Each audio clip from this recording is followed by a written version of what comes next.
우리도 함께 조용히 기도하심으로 12월 20일 성탄 주일 예배를 우리 하나님께 드리겠습니다.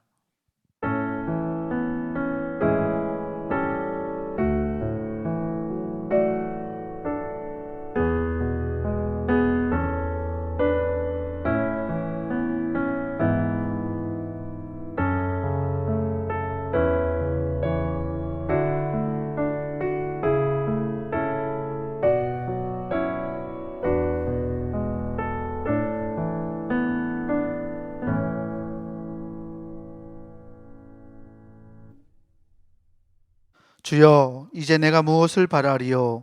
나의 소망은 주께 있나이다. 사랑과 은혜의 하나님 감사합니다. 주님께서 이 땅에 오신 것을 기념하는 성탄 주일 예배로 우리 하나님께 예배드릴 수 있도록 인도하시니 감사합니다. 비록 우리가 모이지 못하오나 우리 각자가 처해 있는 자리에서 구원자 예수 그리스도를 향한 구원의 감격과 기쁨과 감사로 하나님께 영광 돌릴 수 있도록 우리 예배를 주장하여 주시옵소서. 예배를 통해 만나게 될 우리 하나님을 기대하며 세상의 빛이요 소망이 되신 우리 구주 예수 그리스도 이름으로 기원하옵나이다. 아멘. 사도신경으로 우리의 신앙을 고백합니다.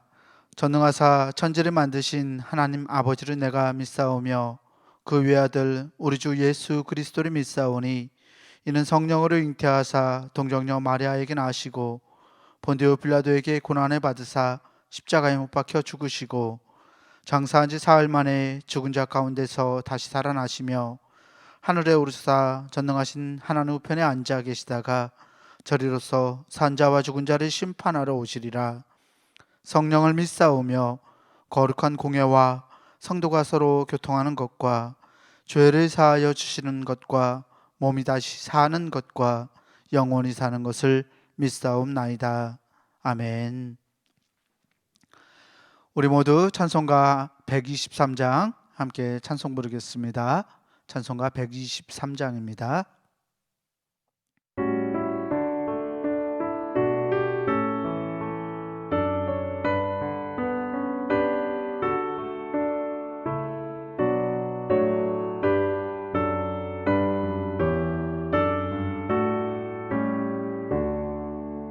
저 들밖에 한밤중에 양들이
공동기도 시간입니다. 중부교회 교인기도문으로 이 시간 함께 공동기도를 드리겠습니다.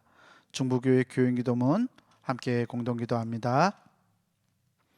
혹 내가 하늘을 닫고 비를 내리지 아니하거나 혹 메뚜기들에게 토산을 먹게 하거나 혹 전염병이 내 백성 가운데에 유행하게 할 때에 내 이름으로 일컫는 내 백성이 그들의 악한 길에서 떠나 스스로 낮추고 기도하여 내 얼굴을 찾으면 내가 하늘에서 듣고 그들의 죄를 사하고 그들의 땅을 고칠지라. 생사와 복을 주관하시는 하나님, 이 땅이 코로나19 바이러스로 인해 고통과 아픔 속에서 신음하고 있습니다. 주여, 우리를 불쌍히 여겨 주시옵소서. 먼저 우리의 더러운 죄악을 용서해 주시옵소서. 우리가 죄악 속에 살아왔음을 고백합니다.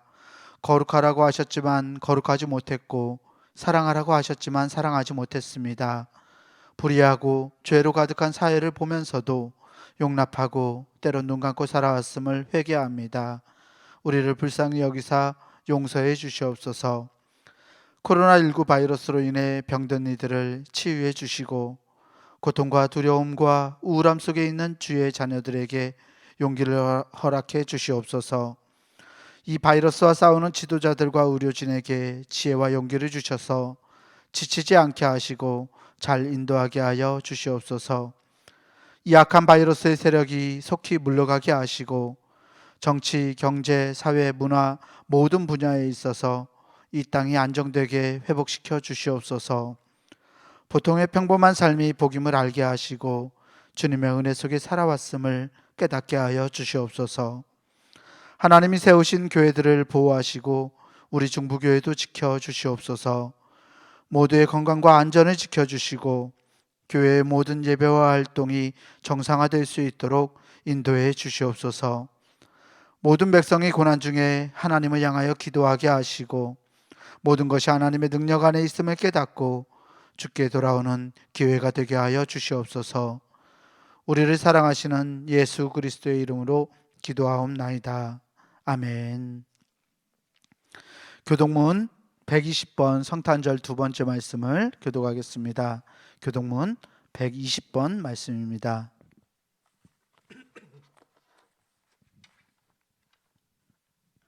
교동문 120번 함께 교독합니다.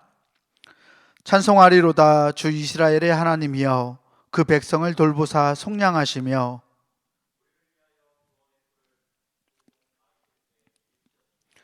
이것은 주께서 예로부터 거룩한 선지자의 입으로 말씀하신 바와 같이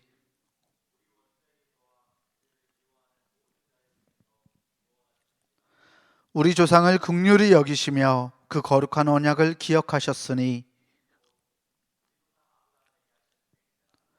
우리가 원수의 손에서 건지심을 받고 종신토록 주의 앞에서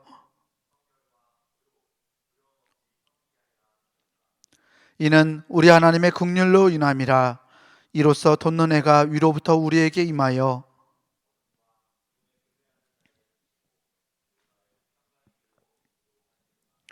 그러므로 주께서 친히 징조를 너희에게 주실 것이라.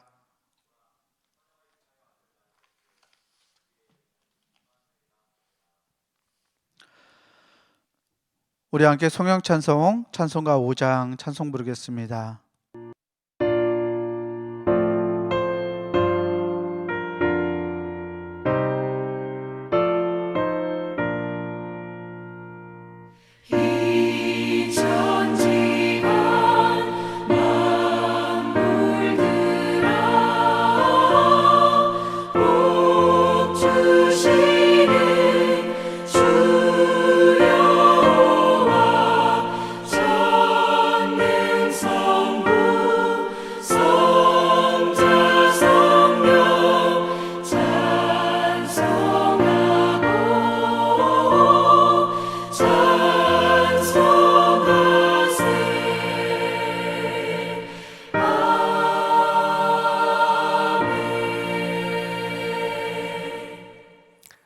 교회 소식을 전하겠습니다. 12월 주제는 마무리하는 달 은혜입니다. 이렇게 정했습니다. 옆에 분들하고 한번 인사하면 좋겠습니다. 은혜입니다. 인사할까요? 네, 은혜입니다. 은혜입니다. 네, 같이 인사하면 좋겠습니다. 그리고 12월 이제 거의 끝자락에 왔는데 마무리도 잘 하실 수 있기를 바랍니다. 예배 준비, 예배를 잘 준비해 주시기 바랍니다. 주변을 잘 정리하셔서 온라인으로 예배하는데 집에서 또 여러분 있는 곳에서 예배하는데 주변에 예배가 방해되는 요소가 없도록 잘 준비해 주시고 또 특별히 핸드폰도 잘 조정해 주시기를 바랍니다. 예배, 현재 주일 예배, 수요 예배 이렇게 온라인으로 예배를 드리고 있습니다. 실시간으로 주로 드리고 있고 또 주일에는 녹화된 영상으로도 예배를 드리실 수 있습니다. 여러분들이 예배를 잘 참여하시기 바랍니다. 성탄절, 이제 이번 주 돌아오는 금요일이 성탄절입니다. 12월 25일 금요일 저희는 오전 11시에 한번 온라인으로 예배를 드리도록 그렇게 하겠습니다. 여러분께서 그렇게 숙지하시고 오전 11시에 잘 여러분 있는 곳에서 예배를 잘 드리시도록 그렇게 하시기 바랍니다. 성탄절에 모일 수 없어서 좀 많이 안타깝습니다. 하지만 정말 어려운 때 더욱 주님을 바라보고 또 아기 예수 탄생을 우리가 조용하지만 그러나 깊이 있게 축하하고 또 감사하는 기회가 되시기를 바랍니다. 당회, 코로나 사태로 인해서 당회를 내년 1월 10일로 연기하도록 그렇게 했습니다. 여러분께서 이해해 주시고 또 기도해 주셔서 그때는 정말 잘 모여서 당회도 진행할 수 있도록 여러분 잘 협력해 주시기를 바랍니다. 기도, 중부교회 교인 기도문으로 매일 오후 9시에 기도하고 있는 것 잊지 마시고 기도해 주시고 또 연속 기도회에도 열심히 동참해 주시기를 바랍니다. 성전 강단 미화 신청입니다. 내년 2021년도 성전 강단 미화 헌금으로 섬기실 분들의 신청을 받고 있습니다. 게시판을 잘 보시고 여러분 많이 신청해 주시기를 바랍니다. 달력, 2021년도 교회 달력이 나와 있습니다. 여러분 활용하실 수 있도록 여러분 가져가셔도 되고 나중에 모이게 되면 또 받지 못하신 분들은 드리도록 그렇게 하겠습니다.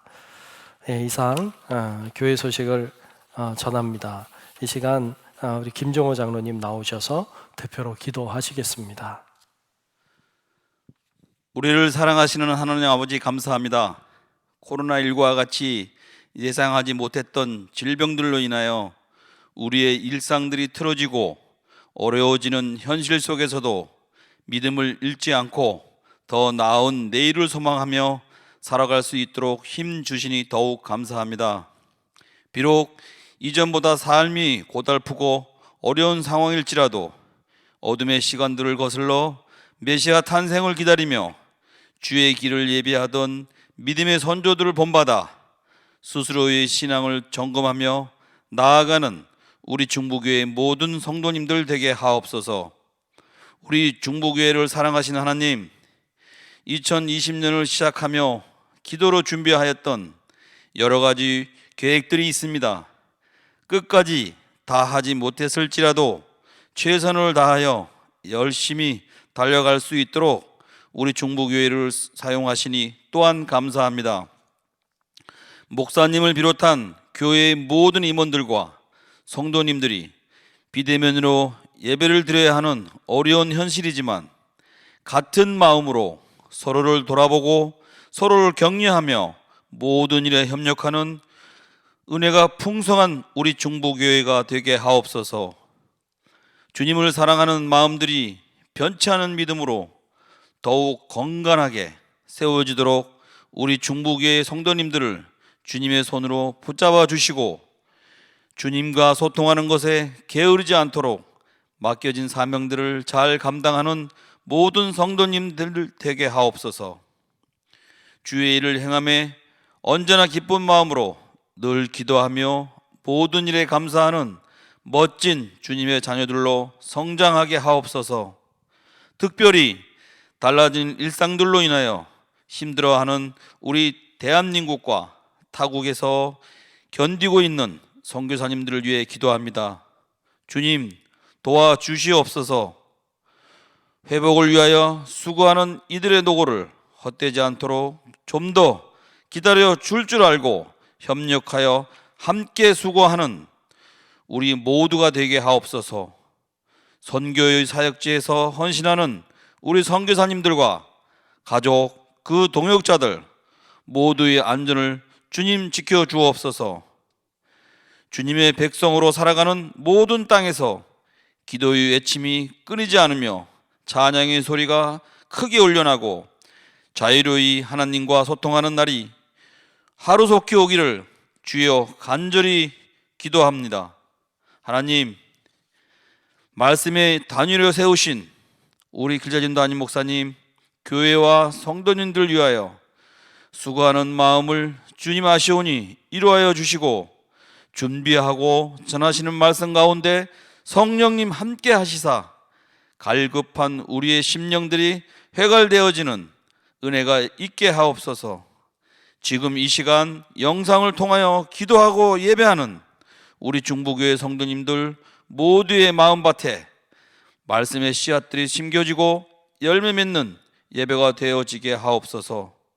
우리 중부교회 성도님들의 안전을 지켜주시기를 간절히 기도하며 우리를 사랑하시는 예수 그리스도의 이름으로 기도하옵나이다. 아멘.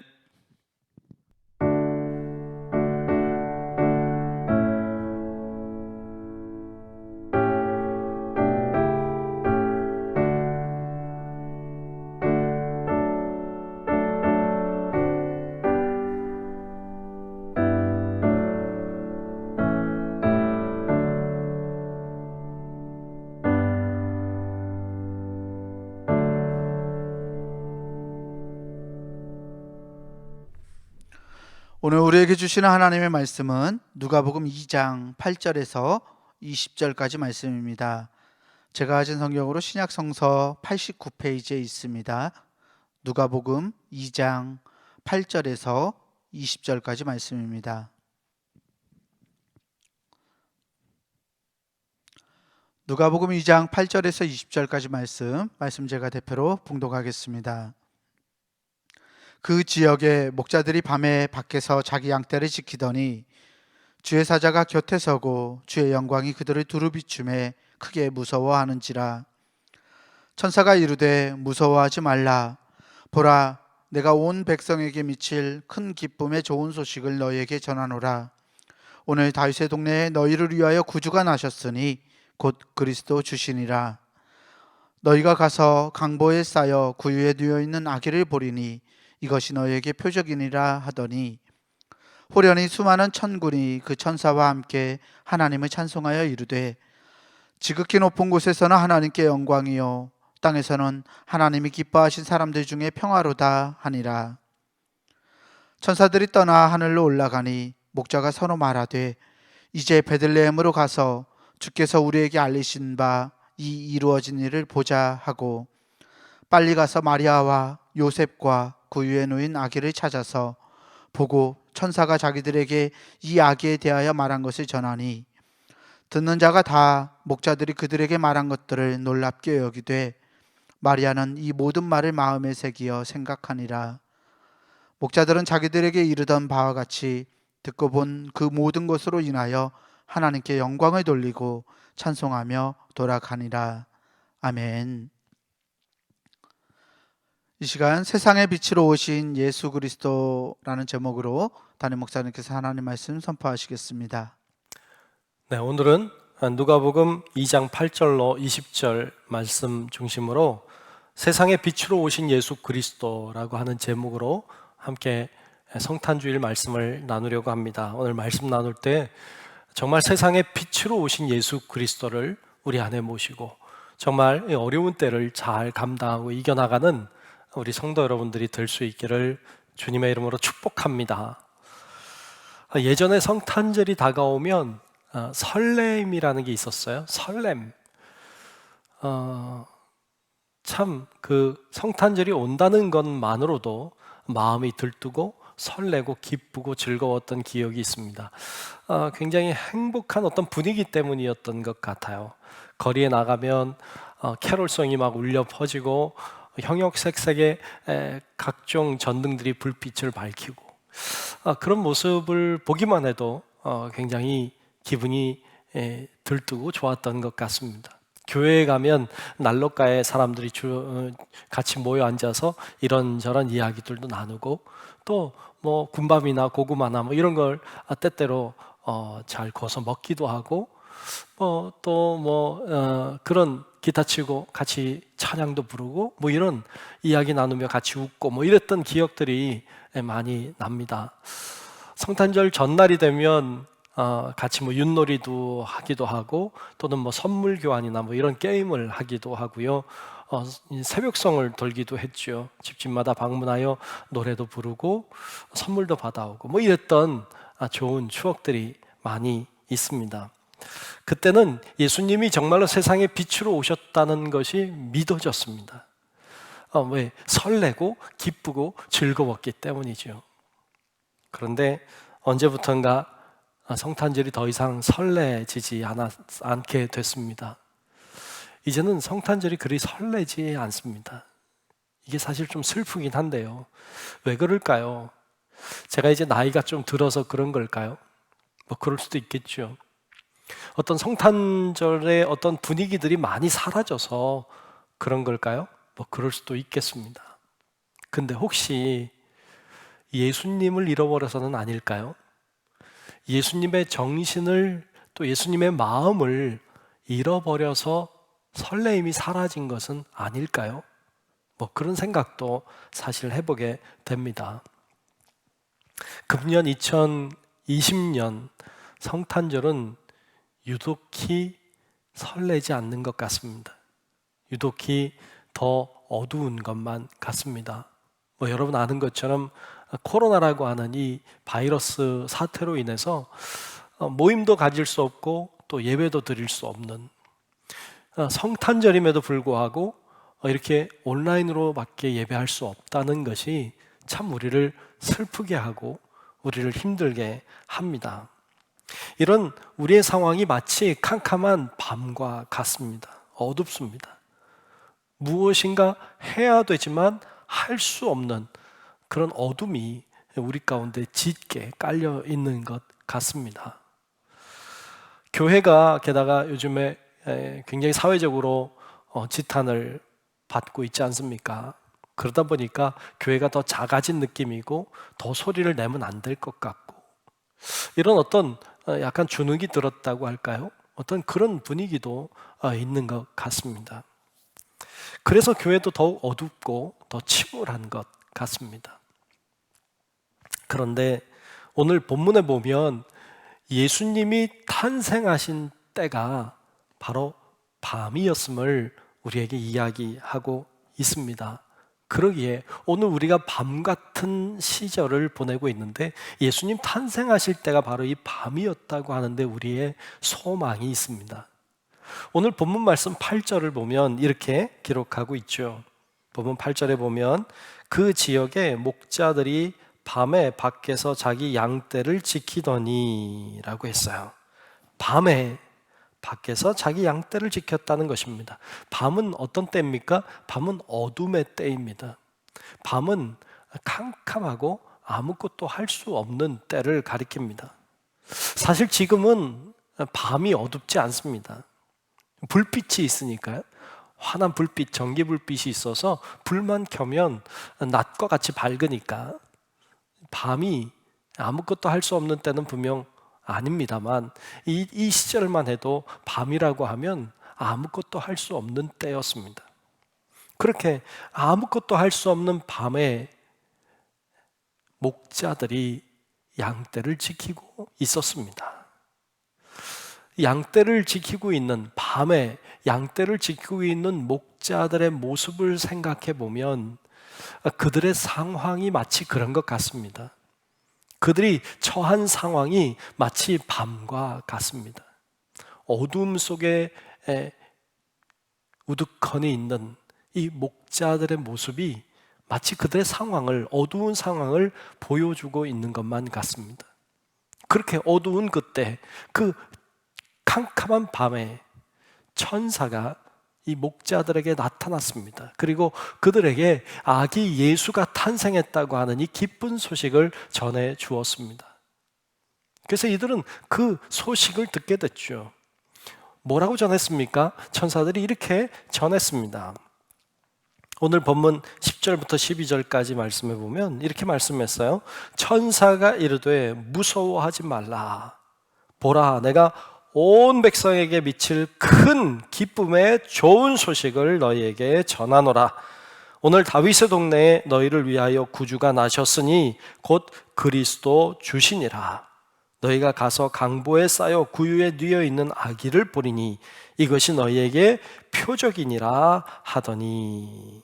아멘. 아멘. 어두운 밤 속에 있던, 어쩌면 그들의 상황이 어두운 밤과 같은 상황 속에 있던 이 목자들에게 천사들이 나타나서 하는 이야기가 아기 예수가 탄생했다고 하는 이 기쁜 소식을 전하고 있습니다. 이 소식은 환한 빛의 소식이었습니다. 예수님이 이 땅에 빛으로 오셨기 때문에 그렇습니다. 특별히 요한복음에는 예수님을 참 빛으로, 이 세상에 오신 진정한 빛으로 소개하고 있습니다. 요한복음 1장 9절 말씀에 보면 이렇게 기록했어요. 참빛, 곧 세상에 와서 각 사람에게 비추는 빛이 있었나니 라고 말씀합니다. 즉 예수님이 진정한 참빛으로 이 세상에 오셨음을 이야기하고 있습니다. 예전에 로마의 그 카타콤에 간 적이 있습니다. 그 카타콤은 이제 그 로마의 땅속 지하에 있는 그 무덤이라고 할 수 있는데요. 그 지하 무덤에 이렇게 길을 쭉 팠죠. 그래서 그 안에 들어가면 마치 개미처럼 복도가 있고, 그리고 옆에 무덤들이 이제 관들이 이렇게 막 놓여 있습니다. 그 좁은 길을 걸어가야 하는데요. 그것이 1층 지하로 1층, 2층, 3층, 4층, 10층이 넘도록 그 수많은 그 무덤들이 그와 같이 큰 규모로 놓여 있는 것을 볼 수 있었습니다. 그곳에 들어가면 지하니까 빛이 전혀 들어오지 않습니다. 캄캄하죠. 그 캄캄한 지하 무덤을 이렇게 다는 아니고 이제 이렇게 보고, 그리고 결국 나오는데요. 그 중간중간에 물론 불빛이 있긴 있지만 희미할 뿐 밝지 않습니다. 그 어두운 데를, 그 답답한 그곳을 이렇게 다니다가 드디어 밖으로 나오면요, 얼마나 환한지 모릅니다. 밝습니다. 그때 느끼는 것 중에 하나는, 이 빛이라고 하는 것이 이렇게 중요하구나, 소중하구나, 감사하구나 하는 것을 깨닫게 되곤 합니다. 여러분, 정말 빛이 우리에게 비춰온다고 하는 것은 얼마나 소중한 일인지 모릅니다. 얼마나 감사하고 기쁜 일인지 모릅니다. 그와 마찬가지로 예수님이 어두운 이 세상에 빛으로 오셨음을 우리들에게 이야기하고 계십니다. 과연 예수님은 이 세상에 어떤 빛으로 오신 것일까요? 오늘 본문 말씀을 중심으로 우리가 예수님이 어떤 빛으로 오셨는지에 대하여 같이 말씀을 생각해 보려고 합니다. 첫 번째로, 예수님은 어떤 빛으로 오셨습니까? 예수님은 기쁨의 빛으로 오셨습니다. 오늘 본문 10절에 보면 이렇게 기록했어요. 천사가 이르되 무서워하지 말라. 보라, 내가 온 백성에게 미칠 큰 기쁨의 좋은 소식을 너희에게 전하노라. 아멘. 큰 기쁨의 좋은 소식을 너희에게 전한다고 말씀하셨습니다. 예수님은 이 세상에 기쁨의 빛을 비춰주기 위해 오셨습니다. 슬픔, 고통, 아픔 이런 것들이 어둠을 이야기한다면, 기쁨, 회복, 치유, 이것은 우리에게 빛과 같은 것입니다. 예수님은 우리에게 기쁨을 주기 위하여 기쁨의 빛으로 오신 분이십니다. 그러므로 그분이 행하신 모든 일들은 다 기쁨의 빛을 위한 일들이셨습니다. 예수님이 이 땅에 오셔서 하신 많은 일들 중에 아주 중요한 역할을 감당했던 것이 바로 병든 이들의 병을 치유하는 일이었습니다. 병든 이들의 삶이라고 하는 건 어둠입니다. 아마 그런 경험들 하신 분들이 많을 거예요. 누가 아프다, 내가 아프다, 혹은 가정에 누가 아프다 그러면요, 병들었다고 하는 건 슬픔이에요. 그리고 어두워요. 누가 한 사람만 병들어도요, 전체가 다 어두워지는 것을 경험합니다. 이처럼 병이라고 하는 건 우리를 어둡게 만들죠. 예수님은 그들의 병을 고치셨어요. 왜요? 어둠 속에 있는 그들을 기쁨의 사람들로 바꾸고 싶으셨어요. 그것이 주님의 마음이었어요. 누가복음 4장 40절에 보면 이렇게 말씀하세요. 해질 무렵에 사람들이 온갖 병자들을 데리고 나아오매 예수께서 일일이 그 위에 손을 얹으사 고치시니 라고 했습니다. 일일이 주님이 고쳐주셨습니다. 예수님은 병자들의 병을 고치는 일을 위해 시간을 많이 할애하셨습니다. 어두운 이들이 환한 빛으로 나오기를 정말로 주님은 원하셨습니다. 그것이 예수님의 마음이었습니다. 그런데 그것을 바라보는 율법사들의 마음은 좀 달랐습니다. 그들의 마음은 예수님이 안식일에 병을 고치는 일을 행하는 것을 좋아하지 않았습니다. 그들의 관심은, 율법사들의 관심은 이 병든 자들이 얼마나 힘들고 얼마나 어둠 가운데 사는지에 관심 없습니다. 오직 율법을 지키느냐 지키지 않느냐에만 관심이 있을 뿐이었어요. 그런데 예수님은 율법을 지키고 지키지 않는 문제보다 더 중요한 것은 어둠 속에 사는 자들이 빛으로 나오는 것, 슬픔과 고통 속에 있는 자들이 기쁨으로 나오는 것, 그것이 바로 주님의 관심이고 주님의 마음이었음을 우리들에게 보여주고 있습니다. 한 가지 예로 누가복음 14장에 보면 수종병 든 사람에 관한 이야기가 나옵니다. 수종병이라고 하는 것은 혈액 안에 들어있는 물과 같은 액체가 이제 다른 곳으로 모이는 것을 얘기해요. 그런 병이에요. 그래서 이 혈액 안에 있는 물들이 다른 곳으로 가기 때문에 혈액이 부족하고, 그리고 이 물들이 다른 곳에 모이기 때문에 몸이 부어올라요. 물이 부족하니까 계속 사람은 물을 마시게 되고, 물을 마시면 마실수록 더 많이 붓고 더 고통스러운 병이 이 수종병이라고 하는 아주 악한 병이죠. 이 수종병에 걸린 사람이 예수님을 만났어요. 이 사람을 보고 주님이 불쌍히 여기는 마음이 있었죠. 그를 고치고 싶었어요. 근데 그날이 마침 안식일이었어요. 일을 해서는 안 되는 안식일, 바로 그날 이 병자를 본 것이죠. 어떻게 하면 좋을까요? 고쳐줄 수 있는 능력이 주님께 있으니까 고쳐주는 것이 좋을까요? 아니면 내일이 월요일이니까, 내일이 이제 안식일이 지나니까 내일 고쳐주는 게 좋을까요? 여러분, 당연히 빨리, 하루라도 빨리 고쳐주는 것이 훨씬 좋겠죠. 그런데 율법사들은 그러한 행위를 기뻐하지 않았어요. 불만 섞일 얼굴로 예수를 쳐다보고 예수가 정말 안식일에 병을 고치는가 안 고치는가만 쳐다보고 있습니다. 그때 예수님이 그들을 바라보며 이런 질문을 하십니다. 누가복음 14장 3절에 보면 안식일에 병 고쳐주는 것이 합당하냐 아니하냐 라고 질문을 하고 계시고, 또 이런 질문도 하세요. 누가복음 14장 5절에 보면 너희 중에 누가 그 아들이나 소가 우물에 빠졌으면 안식일에라도 곧 끌어내지 않겠느냐라고 질문합니다. 내 아들이 구덩이에 빠졌다면 안식일이니까 다음날 빼겠느냐? 소가 구덩이에 빠졌다면 안식일이라고 꺼내주지 않고 기다리겠느냐? 라고 주님이 질문을 하고 있습니다. 주님이 그의 병을 고쳐주셨습니다. 율법을 지키는 것도 중요하지만 주님께 더 중요한 것은 그 어둠 속에 있는 그를 기쁨의 빛으로 꺼내는 것, 나오게 하는 것, 그것이 바로 주님의 관심이었고 주님의 마음이었음을 우리들에게 보여주고 있는 것입니다.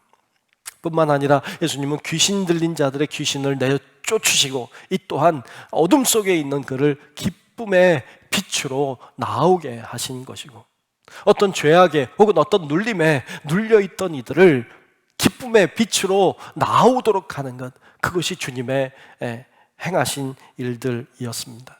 주님은 병자들이 고침받아 기쁨으로 뛰어가는 모습을 바라보며 기뻐하셨습니다. 중풍병자가, 나병 환자가, 혈루병 들었던 여인이 병으로부터 자유케 되어서 침상을 들고 뛰어가는 모습을 주님은 보시며 기뻐하셨습니다. 뿐만 아니라 정말로 우물가에 그 낙심한 사마리아 여인이 기뻐 뛰어 들어가는 뒷모습을 보며 기뻐하셨고, 키 작은 세리장이었던 삭개오가 자신의 잘못을 회개함으로 돌이키며 빛으로 나아오는 모습을 바라보시며 주님은 기뻐하셨습니다. 정말 그것이 주님의 마음이었고 주님의 뜻이었음을 우리들에게 보여주고 있는 것입니다. 오늘날에도 수많은 사람들이 고통과 아픔 속에 살아가고 있습니다. 어떤 사람은 취업의 문제로 인하여서, 어떤 사람은 어떤 경제적인 어려움으로 인하여서, 어떤 사람은 가정의 문제 때문에 눈물을 짓는 사람들도 있고요. 요즘에 사업이 어려워서 참 신음하고 계신 분들도 계십니다. 여러 가지 다양한 병의 문제, 또 여러 가지 학업의 문제, 결혼의 문제, 여러분 다양한 문제들을 가지고 우리가 고민하고 힘들어하고 어둠 속에 사는 사람들이 참 많은데, 여러분 주님은 그런 우리들을 끌어내어 정말로 기쁨의 사람들이 되기를 원하시는 줄로 믿습니다. 이것이 주님의 마음입니다. 그러므로 우리들에게 필요한 것은 무엇입니까? 그것은 바로 아기 예수의 탄생이 우리 안에 임하도록 하는 것입니다. 주님이 내 안에 임재하시도록, 주님이 내 안에 중심에 계시도록 하는 것, 그때 우리 안에 진정한 기쁨이 회복되고 우리 안에 치유의 역사가 일어나고 우리 안에 문제가 해결되는 은혜들이 일어나게 될 줄로 믿습니다. 그것이 바로 주님이 원하시는 것입니다. 그러므로 우리 성도 여러분들 모두가 오늘 우리 시대가 참 어려운 어둠의 시대이지만, 그러나 우리가 슬픔 가운데만 있지 아니하고 빛 대신 주님을 우리 안에 진실로 모심으로 아기 예수가 여러분 심령마다 탄생하게 되므로 여러분들이 정말로 기쁨의 사람들로 회복되고 변화되는 놀라운 성탄의 기회가 될 수 있기를 주님의 이름으로 축복합니다. 두 번째로, 예수님은 무슨 빛으로 오셨습니까? 예수님은 구원의 빛으로 이 땅에 오셨습니다. 오늘 본문 11절 말씀에 보면 이렇게 기록했습니다. 오늘 다윗의 동네에 너희를 위하여 구주가 나셨으니 곧 그리스도 주시니라. 아멘. 이 짧은 구절에 예수님을 이렇게 표현했어요. 구주, 그리스도, 주라고 표현했습니다. 구주가 뭡니까? 구주라고 하는 것은 어떤 질병이나 어떤 위험으로부터 우리를 건져내는 것, 그것을 바로 구주, 그렇게 행하는 사람을 구주라고 표현합니다. 어떤 사람이 강물에 빠져서 막 호우적대며 죽어가며 떠내려간다고 합시다. 근데 그 강변을 걷던 어떤 사람이 그 광경을 목격하고 몸을 던져서 물에 들어가 그 사람을 건져냈다고 합시다. 그러면 이 건져낸 사람은 건짐받은 사람의 구주가 되는 것입니다. 그 사람이 구주가 되는 것이죠. 왜? 나를 죽음에서부터 건져냈기 때문에. 그게 바로 구주라고 하는 개념입니다. 예수님이 바로 그런 구주이십니다. 예수님은 죄로 죽을 수밖에 없는 우리들, 영원히 멸망하고 영원히 지옥의 백성이 될 수밖에 없는 우리들을 천국의 백성으로 건져주셨기 때문에 우린 예수님을 구주라고 말합니다. 그분이 그리스도, 기름 부음 받으신 그리스도 메시아이시고 그분이 나의 주인이 되십니다. 그분이 나의 주인이심을 고백하는 것입니다. 그러므로 예수는 우리의 구주이시고 그리스도이시고 우리의 주인이 되어 주시는 분이십니다. 예수님이 태어나실 때 그 당시에 유대는 로마의 식민지였습니다. 그러므로 당시의 주인은 로마의 황제라고 할 수 있죠. 로마의 황제는 스스로 주인이 되고 싶었고 주인으로 인정받고 대우받고 싶었습니다. 그랬던 이 로마의 황제, 모두가 다 그를 주인이라고 숭배하고 존경했던, 숭배했던 그런 시대였습니다. 그런데 성경은 로마의 황제가 주인이라고 말하지 않습니다. 오직 예수가 구세주라고, 오직 예수가 그리스도이시고 주님이시라고 고백하고 있는 것입니다. 이 고백이 그러므로 값지고 소중한 것입니다. 권력을 쥐고 있는 이 로마의 황제의 그 권력이 주인이 아닙니다. 그 능력이, 그 힘이, 그것이 주인이 될 수 없습니다. 여러분들에게는 어떤 것이, 무엇이 주인이십니까? 여러분들의 구주는 과연 무엇입니까? 오늘날의 많은 사람들이 돈을 구주로 삼습니다. 돈이 나를 구원해 줄 것처럼 생각합니다. 돈만 있으면 문제가 다 해결될 것처럼 생각하고 돈만 더 많이 있다면 내가 정말 문제가 해결되고 나는 평안하게 살 거라고 그렇게 생각하는 사람들이 많습니다. 혹시 여러분 중에도 정말 내가 돈만 많다면 나 문제 다 해결되고 돈만 많다면 좋겠다 뭐 이런 생각을 하고 계시는 분이 계시다면 여러분들의 구주는 어쩌면 돈일 수 있겠습니다. 하지만 여러분, 돈보다 인간이라고 하는 인간의 존재 자체가 더 귀합니다. 돈이 귀한 것이 아니라 인간이 귀합니다. 그러므로 인간이 돈에 무릎을 꿇을 수는 없습니다. 그래서도 안 됩니다. 돈이 우리의 주인이 아닙니다. 우리가 돈의 주인입니다. 돈이 우리를 부리는 것이 아닙니다. 우리가 돈을 사용해야 하는 것입니다. 그런데 이것이 바뀌면 정말 우리는 비참한 삶을 살아갈 수밖에 없습니다. 여러분, 돈은 우리의 구주가 아닙니다. 돈이 많다고 해결될 수 있는 문제는 많이 있을지 모르나 돈이 우리의 구주가 될 수는 없습니다. 돈이 그리스도가 아닙니다. 돈은 우리의 주인이 아닙니다.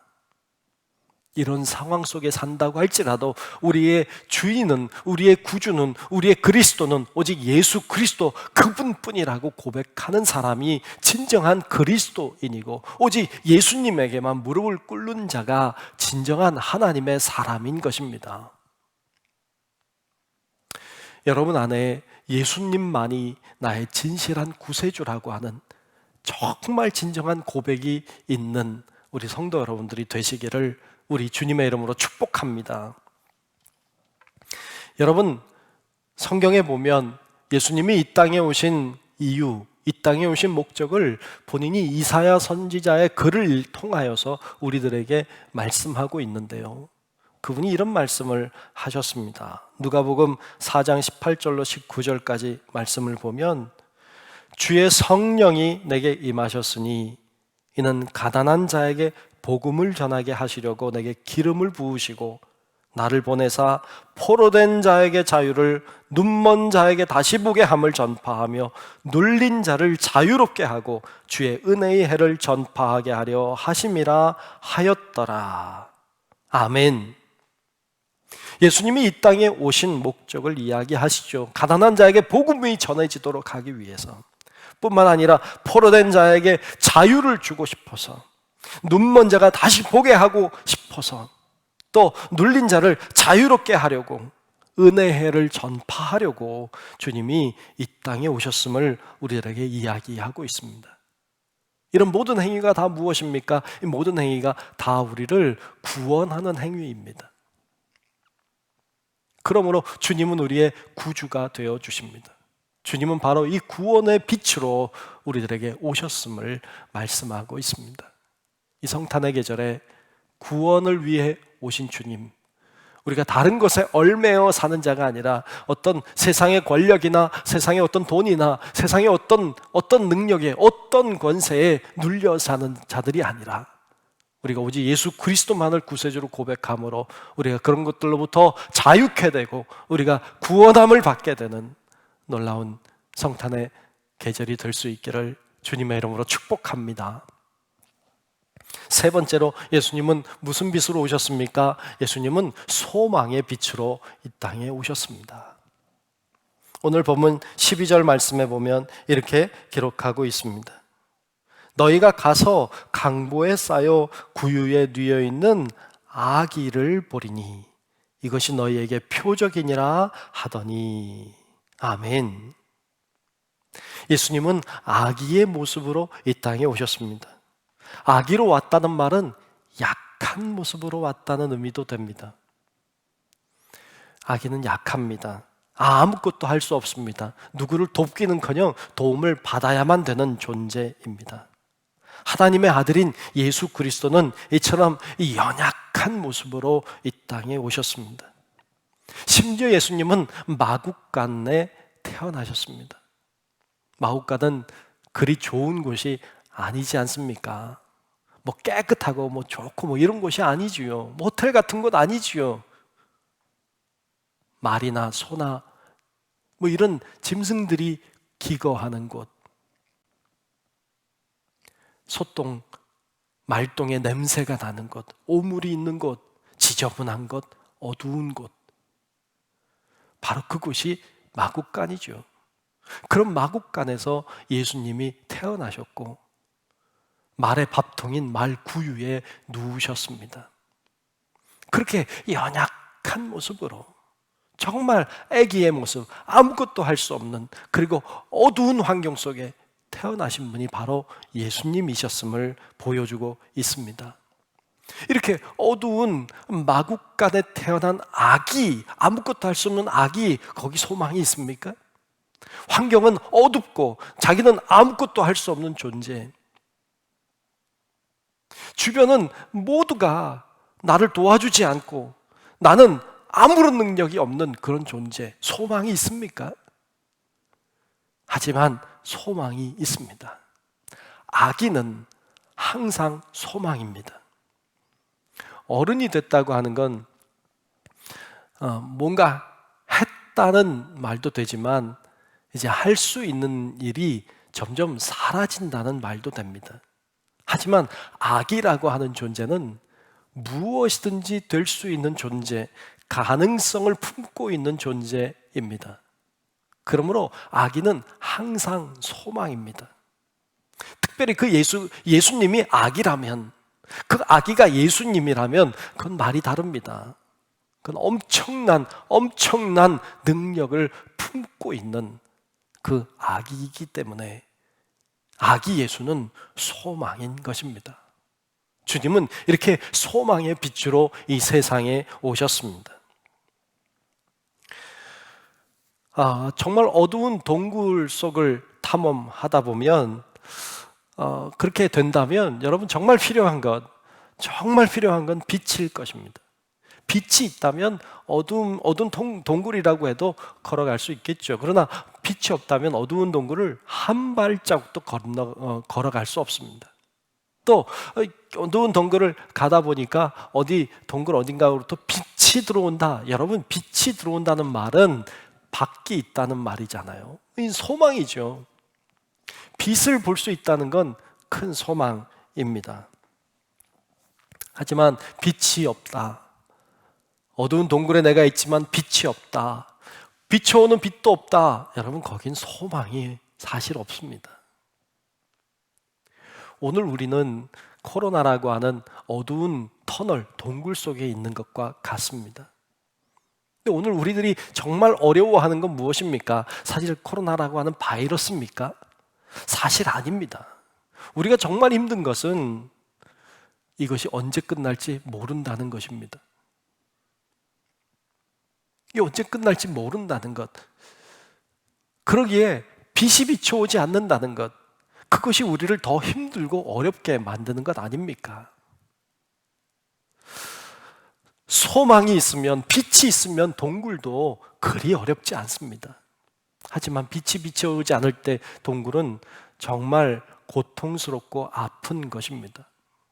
소망이 있을 때 아무리 힘들어도 감당해낼 수 있습니다. 하지만 소망이 사라지면, 소망이 없으면 힘들지 않아도 힘이 듭니다.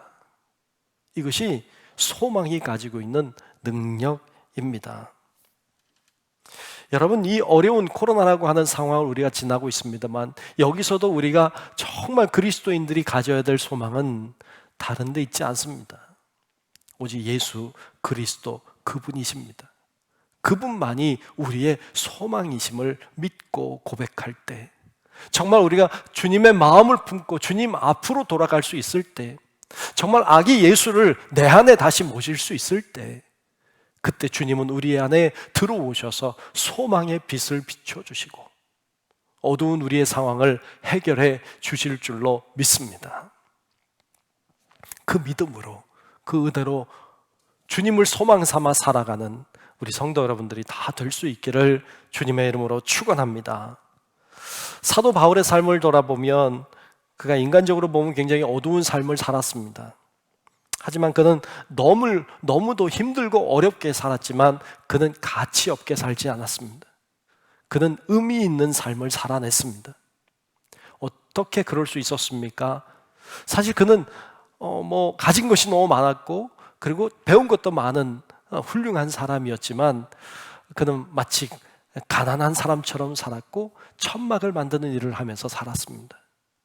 어찌 보면 너무 많이 내려놓은 것 같아 좀 아쉽지만, 그러나 그는 정말로 가치 있게 정말로 위대한 삶을 살아내는 참 멋진 사람이 됐습니다. 어떻게 그렇게 될 수 있었습니까?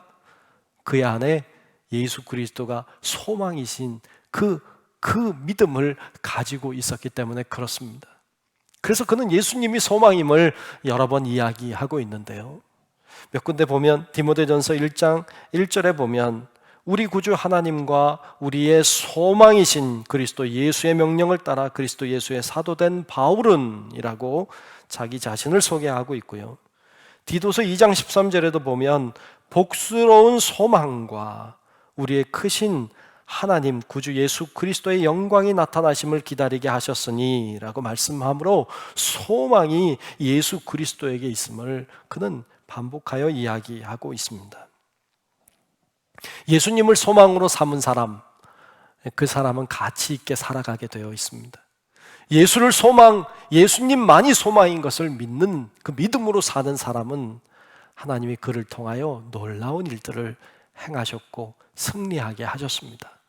우리 성도 여러분들도 예수님을 소망으로 기억하고 예수님만을 소망 삼아 살아가는 우리 성도 여러분들이 다 될 수 있기를 주의 이름으로 축복합니다.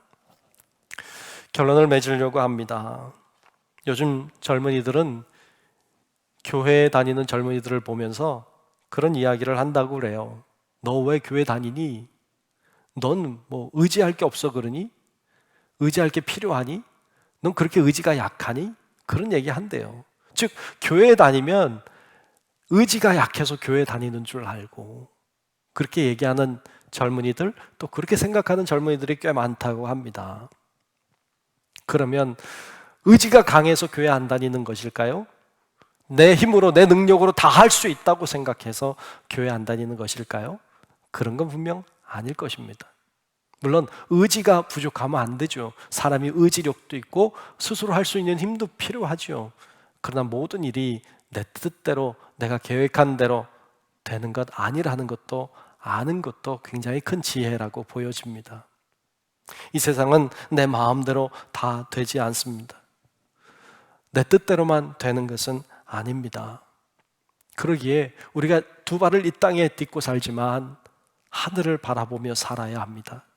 소망을 주님께 두어야 합니다. 나를 구원할 자를 기다릴 줄도 알아야 됩니다. 그분이 기쁨의 은혜를 주신다는 것도 알아야 합니다. 멕시코에 가면 아나브랩스라고 하는 물고기가 산답니다. 그런데 이 아나브랩스라고 하는 이 물고기의 특징이 하나 있는데, 이 물고기는 눈이 4개 있답니다. 눈이 4개가 달렸어요. 위에 2개 있고요. 그리고 그 밑에 2개가 있어요. 눈이 4개 달렸는데, 이 물고기는 이제 그 물 수면에 떠서 다닌답니다. 그래서 위에 달린 눈은 바깥을 쳐다보고요. 물 속에 있는 눈은 물 안의 것을 바라본다는 거예요. 그래서 이렇게 물 위를 보는 눈, 물 속을 보는 눈이 나뉘어져 있답니다. 정말 예수를 믿는 사람들은 눈이 4개 달려야 될 것 같아요. 우리가 이 세상에 사니까 2개의 눈은 이 세상을 바라봐야 되고요. 우리는 하나님을 기억하고 하나님을 인정하고 바라보는 사람들이니까 하늘을 바라보는 눈도 필요합니다. 바라기는 이 성탄의 계절에 우리 성도 여러분들이 정말로 우리 가운데 기쁨의 빛으로 오신 주님, 우리의 구원의 빛으로 오신 주님, 정말 우리 가운데 그렇게 임재하신 주님, 우리의 소망의 빛으로 오신 주님을 우리가 기억하고 정말 주님을 바라보며 감사하며 이때를 잘 감당하고 이겨내며 승리하는 길 걸어가는 우리 모든 성도 여러분들이 되시기를 우리 주님의 이름으로 축원합니다. 기도하겠습니다. 하나님 고맙습니다. 오늘 말씀을 나눴습니다. 정말 우리 가운데 찾아오신 주님, 우리가 기쁨의 빛으로 오신 주님, 우리의 구원의 소망이 되어주신 주님을 우리가 기억하고 주님께 감사하고 정말 우리 안에 아기 예수가 탄생하는, 또한 탄생할 수 있도록 우리의 마음을 드리는 우리 모든 성도들 되게 하여 주시옵소서. 예수님 이름으로 간절히 기도하옵나이다. 아멘. 우리 함께 찬송가 125장 찬송 부르시면서 준비하신 예물 하나님께 드리겠습니다.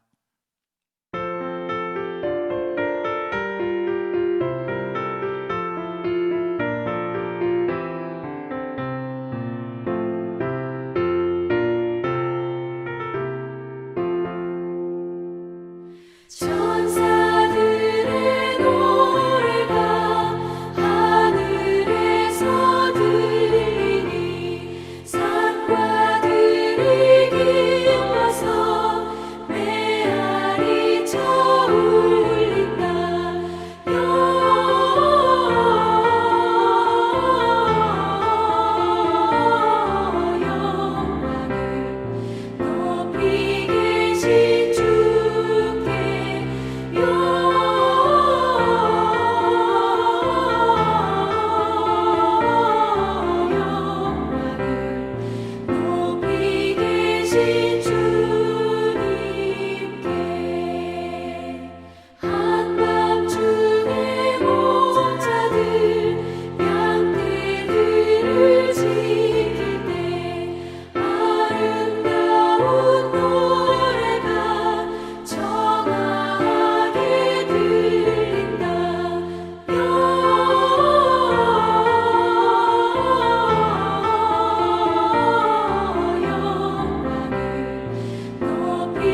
높이 계신 주께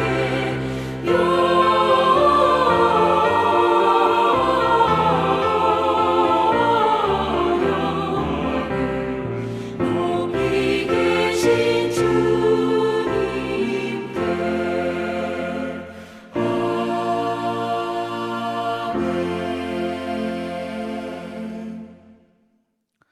다 함께 자리에서 일어나셔서 감사하라 찬송 부르면서 드리신 예물 봉헌하겠습니다.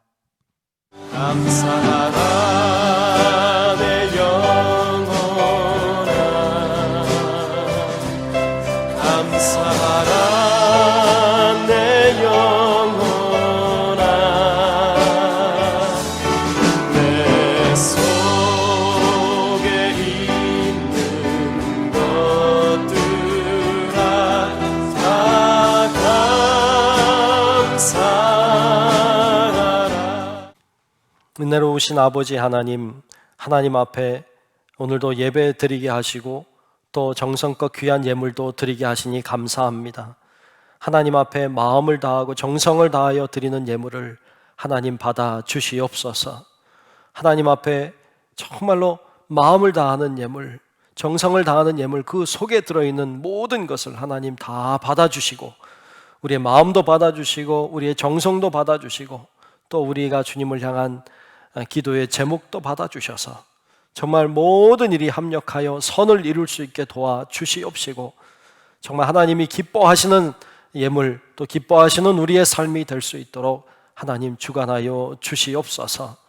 성탄의 날에 저희들이 우리만 바라보는 것 아니라 우리 주위도 바라보게 하시고 내 아픔만 보는 것 아니라 우리 모두의 아픔도 생각하게 하시고 그러므로 정말로 나누고 베풀 수 있는 넉넉한 마음과 또 실천의 은혜도 허락해 주셔서 우리 모두가 어려움 가운데서도 기쁨을 누릴 수 있도록 하나님 아버지 도와주시고 함께하여 주시옵소서.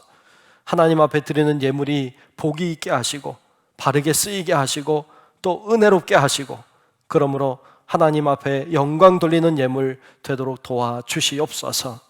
하나님, 우리 교인들 중에 어렵고 힘들고 질병으로 아픔으로 호소하고 간구하는 기도를 들으시고 은혜 주시고 늘 역사해 주시기를 간절히 소원하옵고 살아계신 예수님 이름으로 간절히 축복하며 기도하옵나이다. 아멘. 결단 찬송 찬송가 630장 부르신 후에 담임 목사님의 축도로 성탄주일 예배를 마치겠습니다.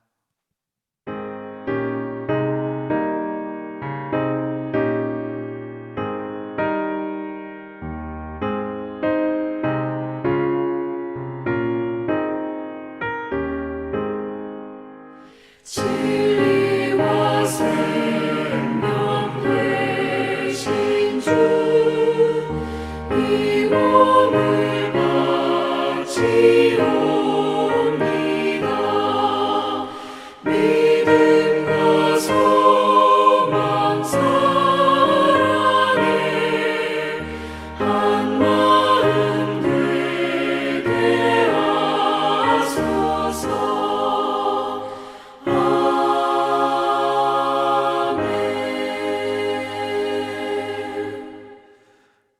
이제는 우리의 영원한 구원자이신 우리 구주 예수 그리스도의 크신 은혜와 하나님 아버지의 만극하고 놀라운 그 사랑하심과 성령님의 감화 감동 인도 보호하시는 놀라우신 은총이 이 시간 정말 우리 가운데 기쁨의 빛으로 구원의 빛으로 또 우리 가운데 소망의 빛으로 오신 예수 그리스도를 우리 마음에 모시고 그 믿음으로 살기를 소망하는 우리 사랑하는 모든 성도들 머리 위에 우리의 가정과 직장과 사업체와 우리 교회와 이 나라 민족과 온 인류 위에 이제로부터 영원토록 함께 하시기를 간절히 축원하옵나이다.